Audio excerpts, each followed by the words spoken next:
Welcome back, everyone. It is Sunday, March 30th in the NBA, and I got 3 picks locked and loaded, ready to go for you all in this video. If you are new, my name's Austin. As always, thank you for tuning in. We're going to dive into the picks in just one moment, but as always, you know what we do. We recap the previous day. Man, we were this close to a 5-0 sweep. I know if you watched the video yesterday, you went 4-0. Our VIP play, which is so frustrating to lose that one that we give exclusive to the Dub Club. It missed by 1, Halliburton 3. But the rest of the plays were surgical. Stephon Castle's over in points, easy cash in the fourth quarter. Dinwiddie, I think he cashed almost at halftime. If not, he had double-digit assists, so it didn't matter. Sabonis and Keegan Murray, a chef's kiss, plus 145. And then Banchero and Kristaps, a pretty easy winner there as Banchero makes just 1 3-pointer. And Kristaps, we only needed 1 from him, and he got that done early. So a 4-in-1 day. The record for unders and threes moves to 27-4. Technically went down yesterday, despite going 2-1. And the under record as a whole, 97-41. Boy, has it been a great run. I forgot to also mention we have hit a season high in units, up almost 35 units. We finally broke through that 32, 33 unit wall, and hopefully it's a smooth sailing ahead. It is a Sunday, so the games can be a little bit weird. But I'm just saying we're going to dive into today's slate and let's hopefully cook up some more winners for you all. Today I got 3 picks in this video, 2 props, 1 parlay, and then my 4th pick will be a Dub Club exclusive, and it is an under and 3-pointers. It's a regular prop, no parlay or anything like that. You can check that out. We'll talk about that at the end of the video. But first, I want to thank Stephon Castle for securing the 4-in-1 day for us yesterday. He was our final play to come through. So it is only right that we go to him today.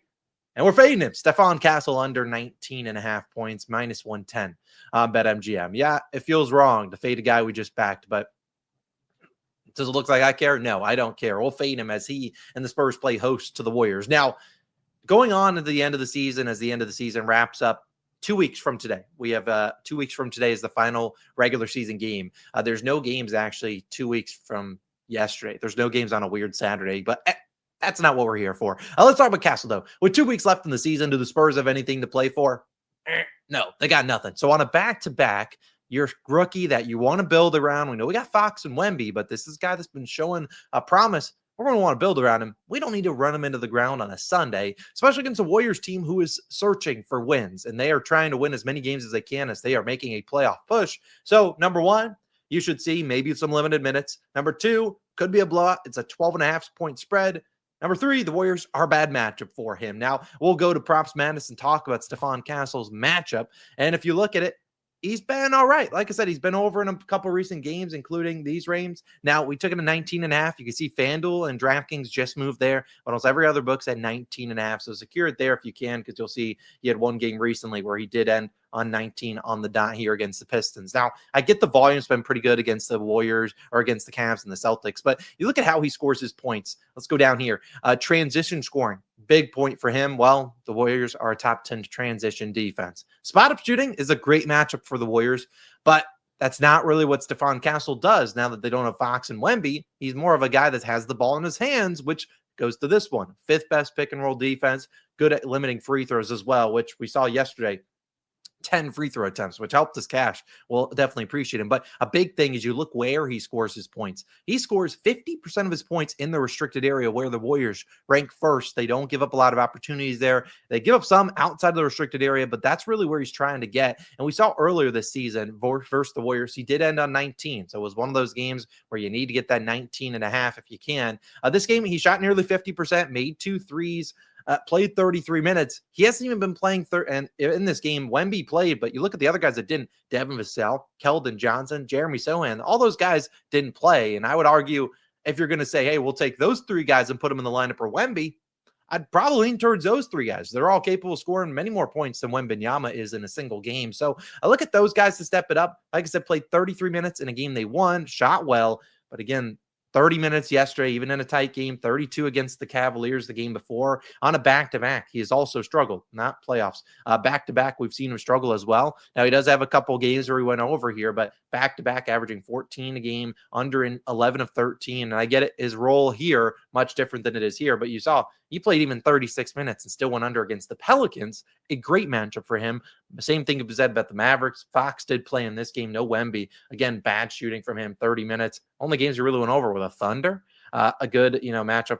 He made 4 threes. You tip the cap there if he makes 4 threes tonight. Hate to fade a guy that just cashed for us, but I truthfully don't care. We'll take his under 19.5 points. I think it's a little bit too high. We'll probably back him as the season closes, but on a back-to-back, I don't see a reason for him having to play a ton of minutes. And like I said, this is a Warriors team that has a bunch. They're really healthy, minus Gary Payton the second, and they have a lot of guys out there that you could switch on to Stephon Castle, make his life difficult. Also, if you want an extra prop in that game, I think Sohan makes a three-pointer, but they don't have lines for him except for on BetMGM, so I'm not giving out a prop like that. My next play, we have an over.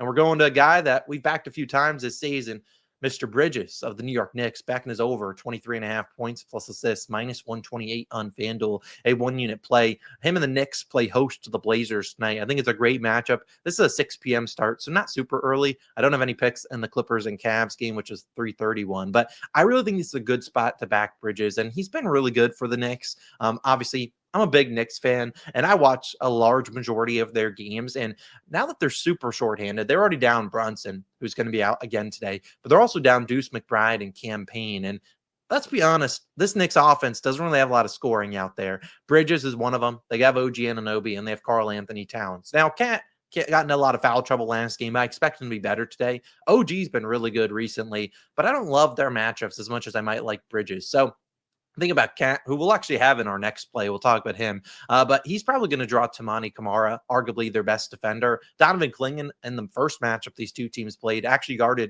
defended Josh Hart. So I don't think Clingan gets Cat a ton. Now, I'll like him for a few possessions because we need Cat to make a three-pointer, and we'll talk about that in our next play. But I really think it's not the greatest matchup for Cat with a bunch of undersized guys guarding him. And then OG Anunoby maybe gets Denny Avdia. So I could see Bridges getting some opportunities here. And honestly, they kind of need his scoring out there. Now, let's talk about, though, what he's done so far in games that Jalen Brunson has missed. Again, we're back on PropsMadness. You can sign up.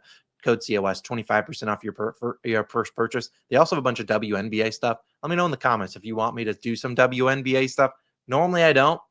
Maybe this year we dabble in it. Never really bet it, so might be a work in progress. But if you want some, let me know in the comments, and I'll read all of them today. But let's talk about him. These are the games that he's played without Jalen Brunson. You'll see he's over in 26. Well, not he's over in 7 of 12. He's averaging 26.7 points plus assists. You can see 23.5 available. I do like it at 24.5 as well. Probably would pivot to just his points at that point. But I do like the upside for assists, and that is because in the last 2 games, these have been without Deuce McBride. He's had 9 assists on 10 potential and 5 on 6. So making a lot of passes here. Not the best matchup for assists. But again, in these games without Brunson, we're seeing him over in 7 of 12. But look at the misses. 21 on less than 40% shooting, 22 in four other games, and 23. So again, he's getting real close to this line. I mean, he's getting to 21 in every single one of these games. We do need 24. But again, a lot of these games, you're including Deuce McBride, you're including Cam Payne. You don't have those guys. And so you're looking at the other guys that are being asked to score. You're looking at a guy like DeLon Wright coming off the bench. And I didn't even mention the one game he had played against the Blazers. He had 21 field goal attempts, 33 points to go into OT, but played 41 minutes, and he's basically playing that in these most recent games and had 4 assists on 13 potential. So again, like I said, the Knicks don't have a lot of scoring. It's OG, Cat, and Bridges. What am I getting from Josh Hart? Probably not much. And what am I getting from DeLon Wright, who'd started the last game?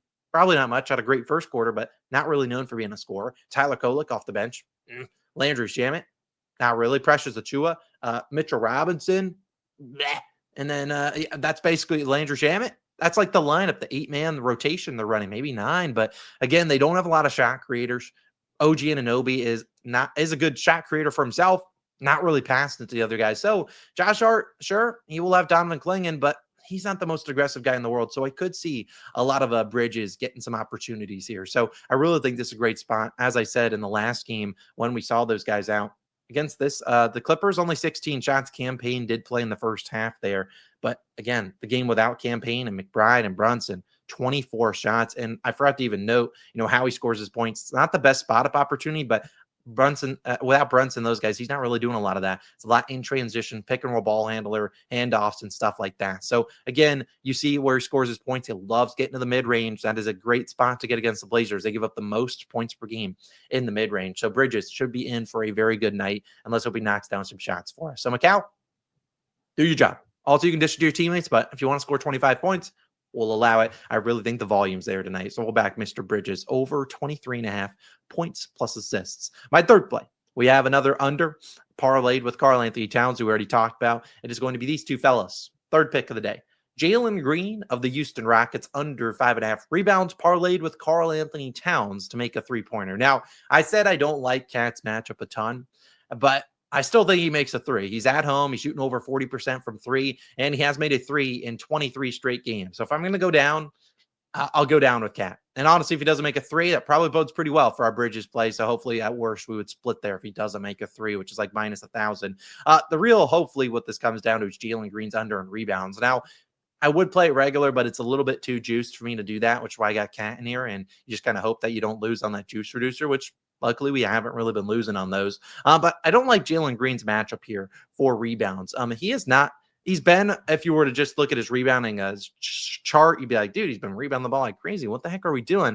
But I look at this matchup and I look at the guys that are healthy for the Houston Rockets, and I don't really see the rebounds coming his way. Now, there are going to be some people that are going to be like Austin on FanDuel. They only have 4.5. What do I do? Probably wait for the alternate lines to come out. This is a late game, so this is at 9 p.m. You will get alt lines, though, before the next game starts, which is at 6, which I like Cat in here. First, I actually want to begin with talking about this matchup, and I'll first go to Fantasy Pros, a very good website. They are very good at looking at matchups and stuff like that. A lot more tools. But last 15 games, if you look at just rebounds in general, the Suns have actually given up the fewest rebounds per game in general. So they've been a stingy team on rebounds. Not necessarily known for being a great defensive team and stuff like that, but again, not a lot of rebounds being gone. The Rockets are right behind them. Again, point guards, we're not really worried about that. But shooting guards, we'll see the Suns are right here. What is that? 1 to 6th fewest, 7th fewest. So limiting shooting guards, if you're like, hey, he's not really the shooting guard, fine. Small forwards, fewest. Now, if you were to go to the Rockets, and we can pull up their injury status, the only guy on their injury report is, and I'll zoom this in for you all, is Tari Eason. Now, I wish he was playing. To me, he's on rest, so I would assume the Rockets maybe play tomorrow.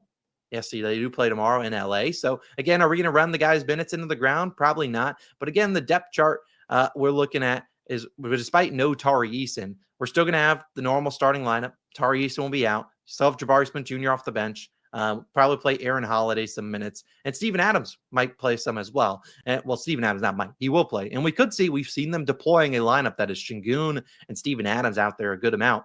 And I wouldn't be opposed to that, especially against the Phoenix Suns, a lineup that really only has two guys that are good at scoring. That's Durant and Booker. So heck, go into a zone, mess around with them. And when Şengün or Adams are out there, Jalen Green ain't grabbing any rebounds. Those are the two guys that are down low. And now, sure, we'll go to Jalen Green and we'll look at his rebounds. You'd be like, Austin, this chart is super green. Why the heck are we taking his under? He's over in 15 of his last. Well, technically we're at 5.5, which, like I said, is a little bit more. One sec. Let me get to the corner. A little bit more juice than normal. But again, I know he's had the rebounds recently, 11 here, 8 here. But a lot of these games, we've seen other guys in and out of the lineup. I really want to factor in games where Alperen Şengün's playing, Amen Thompson's playing, their second best rebounder, and I want Jabari Smith Jr. in there as well. And you see in those games, he's under in 2/3 of them. Now, I get it. He did go over here. I think he had 4 offensive rebounds. That's very hard to duplicate, especially given a team in the Suns that don't give up a lot of rebounds. So with these guys in the lineup, he's under in a large majority of games. Now you could say, Austin, what about Tari Eason? He's out. Tari Eason's out in those games. He's still under in 7 of 10. Now we can factor all these guys in and out. As I said, the Suns have been limiting rebounds. You look at the 2 matchups this season, 1 in February, 1 in March, 3 rebounds here. Granted, Fred VanVleet and Jabari Smith Jr. were not active, and 7 here. The chances, only 5 rebound chances here, 10 here, get 7 of them. But again, Amen Thompson, their second best rebounder, is not playing. He should be active today. If he gets randomly scratched, I probably wouldn't play this, but he missed their last game. He should be ready to go, right? He missed it. He did play in their last game. He missed this one. He should be ready to go. He's back from injury. I'm not too worried about him missing. So, So I really like this parlay. Jalen Green under and rebounds, parlayed with Cat to make 1-3. Hopefully, Cat can get it done early for us, and then we're just sweating out a little bit of Jalen Green to get it done. So I really like this little 2-leg parlay.